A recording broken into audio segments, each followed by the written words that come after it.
With the 15th pick and with the 26th pick in the 2019 NFL Draft, the Washington Redskins select Dwayne Haskins, Montez Sweat. Welcome, all my fellow Redskin brethren and sisters. I am your man and resident Redskins fan, Lou. Thank you for joining me here on the Redskins Rapid React Quickly on the R3. That was very unexpected. Much appreciated, though, because when you look around the league, the Dolphins upset the Philadelphia Eagles, and so it's not that bad. Now, the Giants currently hold the second overall draft pick. For those of you who are still really looking for the Redskins to end up with the highest draft pick they can possibly get, we still play the Giants. We'll see what happens then, but just enjoy the victory, why don't you? I mean, this was actually a good win by the Redskins on the road against a team that hadn't been eliminated from playoff contention, but I think this pretty much puts them out of that conversation. If you can't beat the Redskins, you don't need to go anywhere. But the offense was magnificent, especially the ground game. I couldn't have predicted that. Look, I said keys to the game are going to be keep the score low. Check. I said we're going to need to remain balanced. Check. I said, we're going to need to win the turnover battle by at least +2. Check. Everything that I said needed to happen pretty much happened, except I didn't anticipate the Redskins scoring the amount of points that they did. I didn't expect the Redskins to run the football with the effectiveness that the Redskins had 200-yard rushers in this game. The Redskins had over 240 yards on the ground. They destroyed the Panthers up front. Dominated the line of scrimmage on both sides. We'll get to the defense here in a second because they were phenomenal after the first two drives of the game and really the first quarter for that matter. But this offense showcased themselves in a way we haven't seen all season long. We have never seen this offense this year take a team against their will and pound them into oblivion up front. And that's what they did. Flowers and Sheriff and Morgan Moses left this game. Jerron Christian came in. All of these guys were outstanding. Donald Penn, you name it. The offensive line, the tight ends. We haven't seen this type of performance rushing because a lot of times we don't have tight ends that can block. Well, Hale Hinchins and all of those guys and Jeremy Sprinkle, they did the job. Not a lot of holding penalties and stuff, calling back runs. You got to tip your cap to the offensive performance that you saw. And hell, even Dwayne Haskins wasn't all that bad. The numbers may not indicate that, but if you watch the game, 13-25 for a buck and some change, does it sound all that great? I grant you that, all right? But when you watch the game, you had Terry McLaurin have one go right through his hands on a deep ball that could have been caught. You had a drop by Jeremy Sprinkle that probably should have been caught on a hell of a scramble and extend the play type of situation by Dwayne Haskins, and Jeremy Sprinkle just flat out drops the football. So you had some plays where opportunities were there for guys to make some plays, and they just simply didn't. But Haskins wasn't that bad himself in this game. I just thought this overall performance, we got to see what Darius guys, baby. I'm talking, guys, baby. Man, he looks damn good. We got something. Hey, mama, he's a football player, dude. Geis is a baller, man. Love it. Okay, we talked about wanting to see the young nucleus of this team because at this point, you're prepping for next year and you want to see what guys you have that can help you in terms of building that foundation to help you win in the future. Well, Geis showed us what we thought he was going to be when we spent the second round pick on him last season. I like Kelvin Harmon. I continue to tell you guys that I think he is a guy you can win with going forward. McLaurin didn't do much in the way of the receiving game, but he was solid today in the run game as a blocker and things of that nature. I just think this is a young team that you can continue to build with. Offensive line-wise, they were stellar up front. They were absolutely stellar up front, and they destroyed the Panthers. And you got to give your hats off to them on the offensive side of the football for the job that they were able to do controlling the line of scrimmage and controlling the time of possession. After that first quarter, where the Panthers absolutely shellacked us and looked like they were well on their way to a blowout victory, the tables turned, and it started by the offense. Even though we were only settling for field goals and we had one block right before halftime, and, you know, it started with the offense getting first downs and slowing down the pace of the game and all of a sudden the defense woke up and they got a stop. And then they got another stop. And then they started putting stops. And then they got an interception. And all of a sudden they started stacking stops on top of each other. And the offense kept getting more and more confidence. And then the run game started to take over. And before you know it, the Redskins had scored 29 unanswered points. Let me repeat that for those in the back that didn't hear that quite clearly. Go ahead and wet your fingers. Take the wax out of your ears. Yes, the Redskins scored 29 unanswered points. Don't ask me the last time they did that in a football game. Don't ask me the last time the Redskins trailed by 14 in any game and then came back and actually won the game. Don't ask me that either. I can't tell you, all right? It's been a damn long time, though. I can assure you of that. At least 3 or 4 years, minimum, okay? So the fact that they were able to run off 29 unanswered after trailing 14-0, that speaks volumes as to the state of this football team mindset and their mentality right now, because they haven't quit. You could have easily quit down 14-0 on the road against a team that's better than you, but they didn't. They dug their heels in and they started to fight.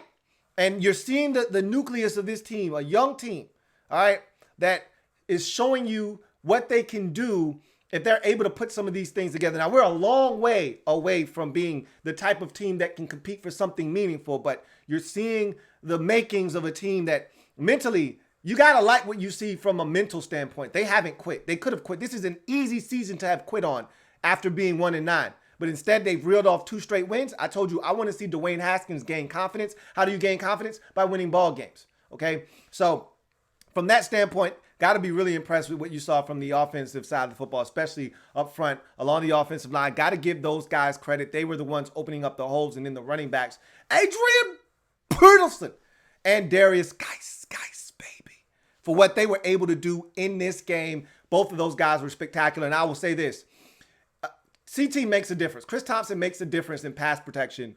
You saw Adrian Peterson whiff on that first sack of the game. Like, that's why he's not in on third downs.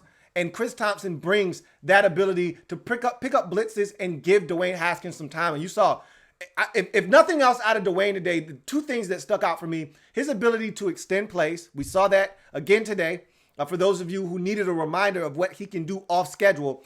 And then the arm strength. That pass to McLaurin over the middle of the field, or the pass to Harmon down the field, those were laser rocket shots, okay? If you had any questions about his arm strength, those were answered today, okay? And you saw the wind howling and gusting. Those were rocket shots, all right? Just in case you forgot, he had to remind you. So I just thought offensively, no turnovers, no mistakes for the most part. Did have a ball end up on the ground with Haskins getting stripped. But we'd like to see them be more efficient in the red zone. But, hey, they were able to – and D-Hop, give credit where it deserves to be given. D-Hop, 5 of 5 today. What was it, 5? Of 5 on field goals. The Redskins scored actually 3 touchdowns. So 3 of 3 on field goals for D-Hop in this football game. He was outstanding. And Tressway was outstanding yet again. That guy has to go to the Pro Bowl. And it sucks that Trey Quinn got hurt, but Steven Sims was solid on punts as well. Let's get to the defense, because they deserve just as many accolades as the run game up front with the offensive line and those 2 dominant backs in the backfield today. Let's first start with Montez Sweat. It sucks because he has his best game of his career and he hurts his quad. We may not see him for the remainder of the season, and 2-sack game. And these weren't gimme sacks like the one he got last week. These were actually earned sacks where he showed burst off the line of scrimmage, beating Greg Olsen on 1 sack, and then he used the long arm of the law. And when he was drafted, I said the first thing he needs to learn how to do is use his arms, extend those arms. They're so long. That should be your ticket to the quarterback. And he jacked up the tackle, discarded him, got to the quarterback. And so it was an impressive day for him, and he ends up getting injured, doesn't finish the game. So that's a little bit of a damper there. But Ryan Anderson was playing well. How are you going to eject Ryan Anderson, but don't eject the Panthers player on the helmet-to-helmet contact that knocked Trey Quinn out of the game? That was way more egregious than what Ryan Anderson did, yet Anderson gets ejected. Well, that's the second time Anderson has been flagged for something he should. Well, this one should have been a flag, but he shouldn't have been ejected from the game. And then we all remember the sack that wasn't in the Miami game. It should have been a sack. They called him for roughing the passer, which was garbage. But that's nor here nor there. How about Nate Orchard, a guy we signed on Tuesday, coming in and making plays. I've always liked Nate Orchard since he was drafted by the Browns out of Utah. I always thought that he had a little something off the edge. He showed us some things today. Looked like he came up a little lame late in the game. Hopefully he's fine. But that's one of those guys that I think you see a nice little run from him at the end of this season, and that should allow him to be on this roster come next season. I really like Nate Orchard. I don't know about you guys, but I was thoroughly impressed with what he was able to put forth today. Odom had to get thrusted into the game, a guy that we brought up from the practice squad that was in the AAF. And so he was able to come in. He was the one that forced the fumble on that final defensive snap for the Redskins in this game that put the game away on ice. So Odom also showing a little something off the edge as well. So a lot of young guys getting opportunities, taking full advantage of these opportunities. Thought it was a really good game by Daron Payne. I thought he was very impactful. Had a rush that forced an incompletion, was in the backfield on a consistent basis throughout this game. I thought Daron Payne had one of his better performances of the season in this game. Jonathan Allen flashed a number of times. Ioannidis with a couple of sacks in this game. He was impactful. I thought the defensive line as a whole did a great job of getting pressure on Kyle Allen. I think the Redskins had 6 sacks in this football game, maybe 7, counting the one at the very end that forced the fumble that put the game away. Now, some of that is Kyle Allen. Like that final play, they got a wide-ass open wide receiver in the end zone. Jerry's right for a touchdown. He just missed him. Similar to Dwayne Haskins missing guys wide open that he just didn't see. On the pick that he threw to Fab Moreau, you got Christian McCaffrey wide open. Like better teams take advantage of the opportunities that we gave them. He just didn't take advantage of it because he's a young quarterback, just like Dwayne. And young quarterbacks are going to miss things. So we got lucky today that we were able to go up against. So that's why I want you to taper your excitement for everything that you saw today. Keep in mind that we played against an inexperienced quarterback that, as I told you yesterday on the preview for this game, has been turning it over of late. And you saw why today. He missed some open opportunities. Some guys dropped passes. They helped us as much as we helped ourselves, but you can't take away from the defensive performance put out on the field by this defense after getting absolutely smashed in the first quarter. I mean, they were torn to shreds. I was sure that we were about to get our brains bashed in like 38-13 in this game. It felt that way after one quarter. They had went right down the field. Kyle Allen was 8 of 8 for 101 yards and 2 touchdowns to start the game. I thought this was going to be a massacre.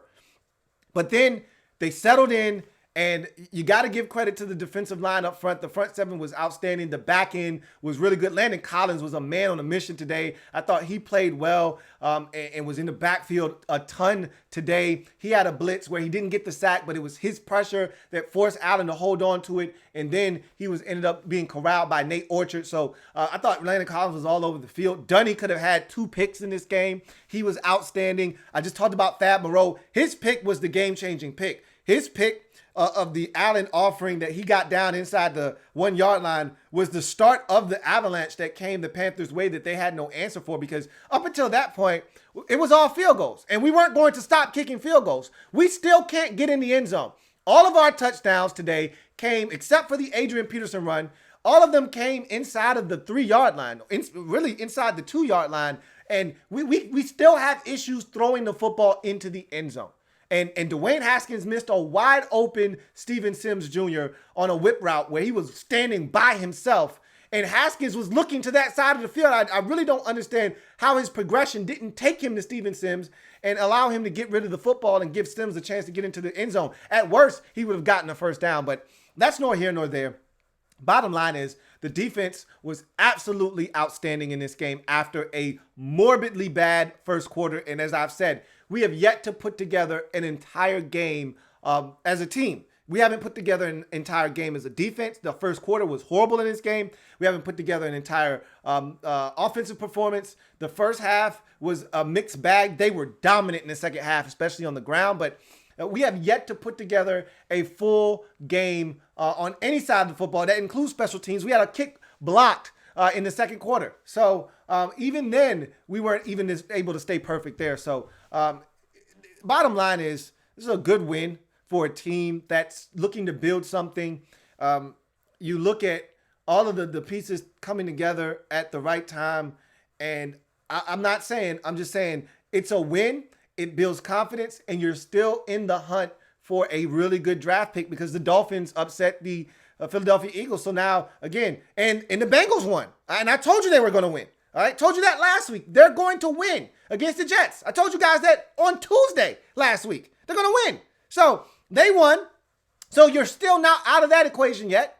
Okay, so you look around and the sky is not falling. You won a game, but yet the Giants stink. They're right there with 2 wins. That's it. That's the only team in between us and the second pick overall in the draft right now. And so I still feel good about where we are, because even if we continue to win, then you say, okay, cool. We're building for the future. Haskins is gaining confidence. And if we're going to win games, he's going to have to continue to play better. And we're going to have to do things that give us a chance to win. We're not going to win kicking field goals. All right. So you got to feel good. If we're winning games, that means we're going in the right direction. If we're losing games, then we're probably going to end up with a really good draft pick. But either way, this was a great win, one that I did not see coming. And hats off to the defense after a rocky start. Hats off to the offense for staying the course and dominating up front. And really, hats off to this team for dominating in the trenches on both sides of the football. Defensively, dominating the Panthers up front. And then offensively, just destroying the Panthers. And they were really undermanned. They're really light on their defensive line. They've got a number of injuries. They got Dontari Poe, who's out for the season now. Gerald McCoy, you saw him nursing an injury early in this game, came back. He was fighting through it, but he wasn't right. They had Vernon Butler leave the game. They were banged up front, and we took full advantage of that as we dominated them up front. And I said Christian McCaffrey couldn't kill us. We had to keep him slow. We had to slow him down. We're going to stop him completely, but we needed to slow him down. The Redskins were up for that task as well. And so they did everything they needed to do to win. We scored 29 points. Who saw that coming? Not I. I know there was one commenter that said, I see a breakout game coming, but that might be the same commenter that thinks we're going to have a breakout game every single week. I mean, at some point, you're going to be right if you keep saying, we're going to have a breakout game this week. I just know I didn't see this coming. Couldn't have predicted this. I thought that if we did those things that I said we had to do to have a chance, we'd have a chance, but I still didn't see us winning. And honestly, I didn't see us doing all of those things, but we did all of those things and then some with that running game being as dominant as it was today. Redskins get the win, 29-21. I will say this. I hated the decision to chase points in the first half, down 14-12. What are you doing? And it almost came back to haunt us, because if you kick the extra point there, it's a 9-point game. They don't even have a chance to even get back into this ball game. It's over. But instead, because we went chasing points and went after that 2-point conversion and didn't get it, it put us in a bind later in the game to where all they needed was a touchdown and a 2-point conversion to tie this ball game up. You got to know the game and the situation. And honestly, I don't think Bill Callahan knows situational football. We saw last week the Redskins kicking a game-winning field goal with 20 seconds left on the clock. Like, what are you doing? Like, these are the types of things that lose you ball games against better teams. Luckily enough for us, Kyle Allen didn't see a wide-open Jarius Wright in the end zone, or we could be talking about a totally different situation. And, oh, by the way, Sean Dion Hamilton, you're supposed to block the most dangerous man, okay? MDM. It doesn't change on special teams. It doesn't change on onside kicks. Most dangerous man, the guy with the closest opportunity and the most straight line attack to the football. Block him, not the guy way off to the side, okay? That almost cost us as well, because they couldn't stop the run. They had to kick that onside kick and recover, because there was no way they were going to stop us from running football and stopping us from getting a first down. And they knew it, and that's why they kicked the onside kick, because they could have just kicked it off. They had 3 timeouts and plenty of time. But they said, there's no way we're getting this football back if we kick it to them, because we can't stop the run. And they were right. And they almost came back and won this football game. In typical Redskins fashion, got to make us sweat. But in any event, we get the win 29-21 to improve the record to 3-9. And hallelujah, we get the Sean Taylor game. It's not often that we do, but they got one for my man, Sean. Throw your 2 ones up, man. Sean, we love you, baby. Got that one for you. Redskins get the win, 29-21, 3-9 on the season. First 2-game win streak of the season for the Redskins. Panthers pretty much eliminated from playoff contention with that one as they drop to 5-7 on the season. I said to myself as I was watching this game, any Panthers fan out there that thinks that this guy is better than Cam Newton, you're nuts. I'm afraid of Cam Newton. I am not afraid of Kyle Allen, okay? I rest my case. I am a Redskins fan, etched in burgundy and gold. My Redskins spirit will never die. Redskins spirit will never fold. Until we meet again, hail to our beloved Washington Redskins. We'll have more on this game and some of the things that happened after the game tomorrow on the R3. But you guys enjoy the victory, enjoy the rest of the weekend, and we'll reconvene tomorrow to break all of this down. I'm your man, Louie T. See you guys tomorrow. Have a good one. Louie.